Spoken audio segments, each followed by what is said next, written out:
hello' আসসালামু আলাইকুম welcome back to my another mini blog আৰু আজি হৈছে ৰমজানৰ ডে 10 আৰু আজিনো কি কৰিলোঁ ইফতাৰ প্ৰিপাৰেশ্যন তাকে দেখুৱাওঁ আৰম্ভণিৰ পৰা তো আহক ভিডিঅ'টো আৰম্ভ কৰি দিওঁ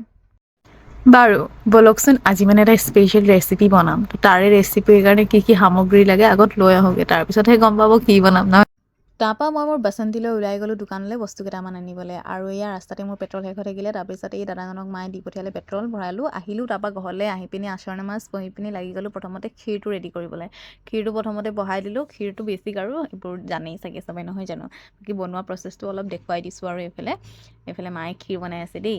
মায়ে ক্ষীৰ বনাই ল'ল তাৰপিছত মই বিৰিয়ানী কাৰণে গোটেইখিনি সা সামগ্ৰী যোগাৰ কৰি ল'লোঁ এইফালে পুৰিও অকণমান বনালোঁ তাৰপৰা এইফালে লৈ ল'লোঁ মই মাংসখিনি আৰু এইফালে দহি লৈ ল'লোঁ দুটা সৰু সৰু বাতিত বাকী এইফালে হালধি জলকীয়া গুড়ি বেছিক মছালাছ আৰু তাতে অকল তাত চান লগাবলৈ বেলেগ একো নহয় বিৰিয়ানী মছালা কচুৰি মেথি দিছোঁ বাকীখিনি ইয়াতে ধনিয়া আছে কেঁচা জলকীয়া আদা নহৰু পেষ্ট গোটেইখিনি একেলগে মাৰি পিনি বনাই দিছোঁ আৰু এইফালে দৈ দি কিনি গোটেইখিনি মেৰিনেট কৰি ল'লোঁ ভালকৈ আৰু এইখিনি লাষ্টত ধনিয়া অকণমান দি অকণমান ৰিফাইন দি দিলোঁ তাতে তাৰপৰা এইখিনি মাংসখিনিও ধুনীয়াকৈ হৈ গ'ল তাৰপৰা এতিয়া লেয়াৰিঙৰ টাইম বাকী চাউল বইল কৰা আৰু মাংসখিনি বনোৱাৰ মই ক্লিপ ল'ব নহ'ল মানে পাহৰি থাকিলোঁ বাকী এইফালে এতিয়া বিৰিয়ানীও আমাৰ ৰেডি হৈ গ'ল আৰু আজি ইফতাৰী আপোনালোকক দেখুৱাইছোঁ ডিছসমূহ এইফালে আছে ফ্ৰুটছ এণ্ড অল চানা ভাজি তাৰপৰা